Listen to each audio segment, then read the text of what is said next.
mengucap terima kasih di atas jemputan pada malam ini. Tentunya kita ada juga saudara Kit Siang yang saya fikir lebih arif ya, kerana beliau antara parlimen yang paling lama dalam Dewan Rakyat yang mengalami dan menjiwai sejarah sendiri. Saudara Jahabar yang menjanjikan lebih banyak maklumat kepada saya. Dia kurang bagi, sekarang dia keluarkan kepada The Malaysian Insider terus. Dia tak bekerjasama dengan ahli parlimen. You should do that more. Of course, ladies and gentlemen, teman-teman yang saya hormati, khususnya tenaga DAP yang telah menganjurkan program pada hari ini, The Rocket. Assalamualaikum dan selamat malam. Now, saya pertamanya agak janggal, berasa agak janggal untuk bercakap pada malam ini.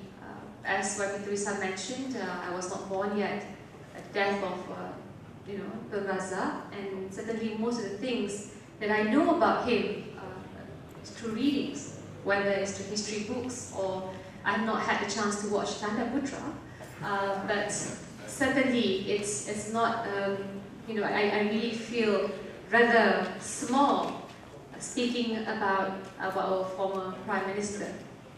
Nonetheless, I think it's a really important bit in Malaysia's history. You know, we don't talk much about our history. And before I came, I took some time to read Arwah Rustam Sani, one of my favorite and the funniest speakers, if you know, of our time, especially at the early years when Parti Keadilan Nasional merged with Parti Rakyat. So he's one of the top leaders, including the one that wrote Barisan Alternative's budget at the time. So me, of course, looking at his impression, and I wanted to start with one of my personal stories with regard or related to Tun Razak. This was told to me in the vicinity of Sungai Buloh prison by my father. So he told us that the first person who offered him to join UMNO was none other than Tun Razak. He declined at the time. Of course, he found himself under the Internal Security Act later on, so he had the chance to join UMNO until much later, the year 1982. So for me, that brought one word to mind, which was engagement. You know, the fact that a leader such as Tun Razak took time to engage a student at the time, a student, and basically asked me to join his party.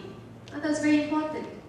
And when you think about Tun Razak, there's a few words that come to mind, and you cannot divorce Tun Razak from the history of whether it's the 1969 racial riots, and the fact that at a time where the social fabric was almost completely destroyed, Tunku was facing a huge challenge to his leadership. Okay, don't call me now, I'm speaking.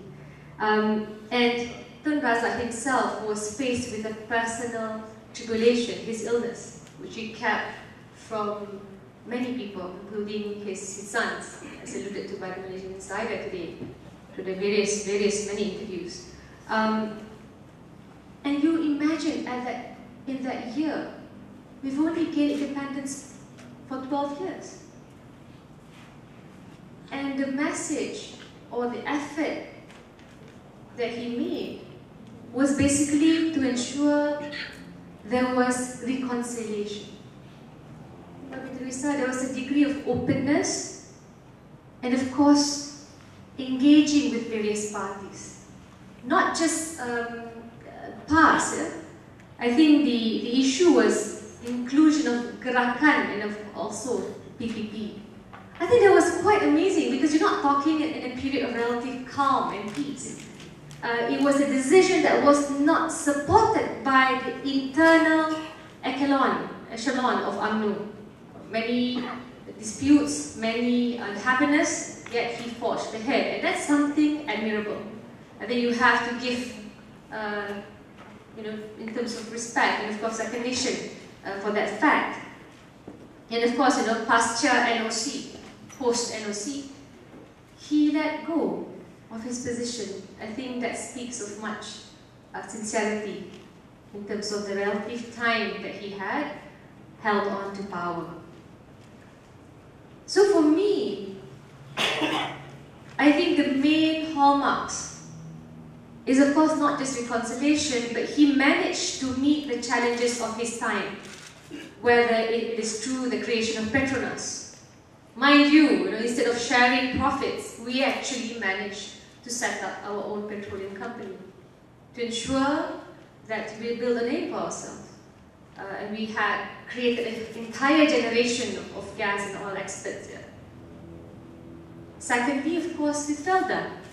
Do you know there was an EPU video, EPU and RTM publication, one of the rare footages I watched. I don't really watch RTM, but it showcased Tun Razak actually kneeling and going down to meet the old Malay farmers, Malay families, to coax them, please come back to support the rural resettlement program, which was Felda, implemented through funding by World Bank. So it's not just I decide to implement a policy. I decide and I'm actually going down, kneeling to meet those who were supposed to be party of that program and to persuade them to agree and support. I think that's leadership. You plan a lot of things and you think you're coming from a position of power. Do you need convincing? Well, you do need convincing. You need to convince a lot of people to buy in your idea. And I would argue that the third program, because I'm a firm believer that education is the only thing, one of the main things that can help propel a nation forward. Of course, the Penyata Razak, where if you read through the details and the content, bahasa Malaysia itu telah diperkenalkan sebagai media untuk menyatukan pelbagai bangsa di Malaysia. So unity was at the forefront of his objectives in many of the initiatives introduced under the basic issue of education. So I see these three things, and he laid out clear-cut foundation. And of course, you have to take into account the fact that he was a member of the Labour Party in the UK. So the social, basically Labour, the rather leftist mode of the zeitgeist of the time, of course, influences his decisions. And the question now that remains is, what will we do based on the foundations that he laid? It might be, in terms of first generation of Felda success story. How about the second and third? How do we manage the challenges after years of a program such as Felda being implemented? Of course, you face different sets of challenges that will have to be addressed by our generation, by the generation of the 80s or the 90s. And what are we doing to address these challenges? So moving forward, I don't know whether we have dismantled many of these foundations, whether knowingly, unknowingly, and it made me feel a little sad, a pinch of regret, because somehow, from this experience and this learning of history, we don't seem to have learned much. And I hope from tonight, it's not just celebrating his successes, understanding perhaps the weaknesses and the fact that you can't expect, for example, Petronas. Being proud that we have a petroleum company, but forgetting that you need to move on and benchmark against the next best success story. I.e., maybe, for example, the Norwegian Development Fund, the Norwegian Pension Fund.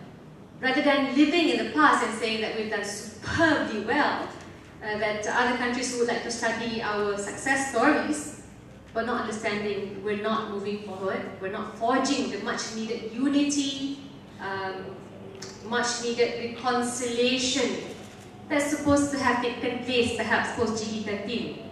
God knows everyone's tired of relative level of politicking that takes place, or that has taken place. So I hope, yeah, I mean, these are my observations of the man.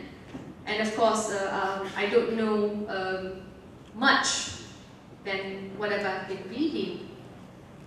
But suffice to say, I think we've got a relatively good ground below our feet. We do have that, and we have to be proud of that fact. But we also have to take stock. We can't live in this romantic or romanticized version of any leaders. I was reading through Tun Ismail, for example, yeah? Like this Prince Charming version that exists on the net. I think that's wrong. I mean, leaders, I mean, even to the point you compare and contrast the movie on Sukarno. God, the womanizing bit, they really went full force ahead with that one. But the issue is humanizing the leader, because you're allowing yourself to admire him as much as we want to admire Tun Razak, but understanding. To move forward, you must understand there are also weaknesses that has to be filled, the answers that must be filled by us, by leaders, by the government, both federal and local, but not just that, by ensuring that young leaders from the younger generation are able to decide in accordance with the needs of our times. So I'll stop there. I'm not sure, the moderator hasn't given me a paper, anything like that.